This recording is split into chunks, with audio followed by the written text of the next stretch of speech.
You could have told me that. It's fine. It's not fine. That's disgusting. Okay, stop. You're gonna ruin the whole Beep!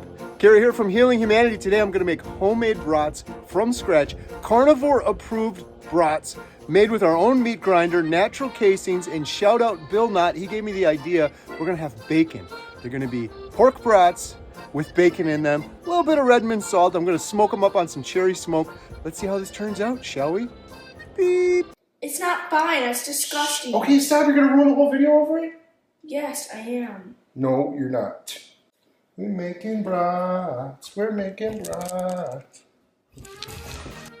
So much has changed over the last 4 years, and here we are today. Every year we've made it a new annual tradition. We have a brat party.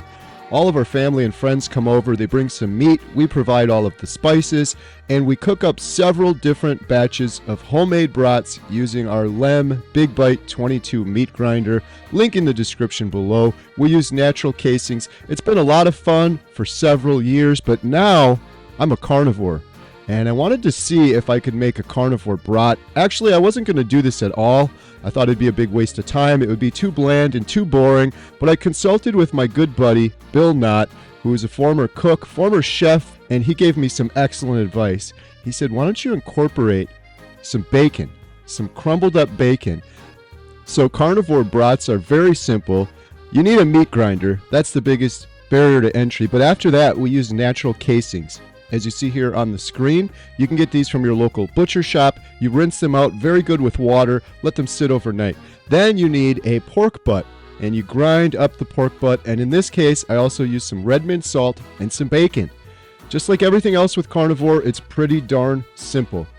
There's a bit of a technique to filling the casings, but it's learned pretty easily, and then it goes pretty smooth after that. You really got to control the flow, or it becomes a little too thick or a little too thin. But after a little practice, it goes pretty quickly, and we get the counter wet, so you can they can slip around and you can work with them before you turn them into the links. It's always a fun party. Everyone chips in. This is my buddy Mike, who got married at the world famous Montello Theater not too long ago. And everyone's chipping in, grinding meat, making up their own recipes, and at the end we end up divvying up all the brats. Now last year we had over 100 different types of brats.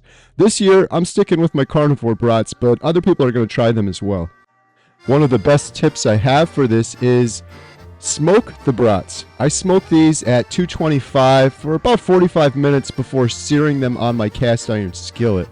And that cherry smoke gives it an excellent flavor. That was one of my worries, is the brats would be too bland, seeing that I'm not putting any spices in them. But man, that cherry smoke along with the Redmond salt and the bacon was something else. Go. All right, this is the first ever carnivore brat. It's got pork, butt, natural casings, Redmond's fine salt, and chopped up bacon. There's nothing else in it. It's carnivore approved. And shout out Bill Knott, he's the one that gave me the idea for the bacon. He also suggested crushed up pork rinds, but I didn't do that. This is gonna be the first bite. I'm gonna tell you the truth, if it's bad or if it's good or not. It looks like a regular brat. It's weird having a brat without sauerkraut on it. See this little pink around here? This is fully cooked. That's from the smoke. I smoked this on cherry smoke for like an hour. So that's gonna give it some more flavor, hopefully. Here's the first bite. Is that your brat? I like it. I tasted it. I taste the bacon in there. You can taste the bacon and it's a little cherry smoke. That's what that pink is. Sometimes you're like, oh, it's not cooked. No, that's the ring of smoke. It's pretty darn good. A little dry. Oh, it's very good. It's just a little dry. It's probably because I cooked it too long. Okay, go. I'm not exaggerating for the camera. That was fantastic.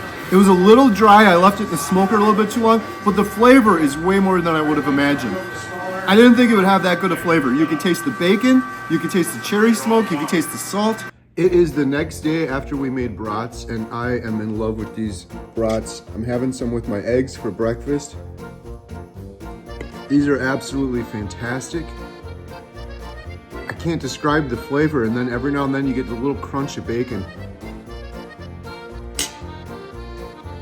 I thought this would just be a fun, one-time thing, But no, I got the meat grinder right here. We've been using it regularly because we grind up meat for the dogs. I'm gonna do a huge batch of Bill's bacon brats, and I'm just gonna have them to eat regularly. These are incredible, so good. Highly recommend it, highly recommend it. Carnivore brats for the win.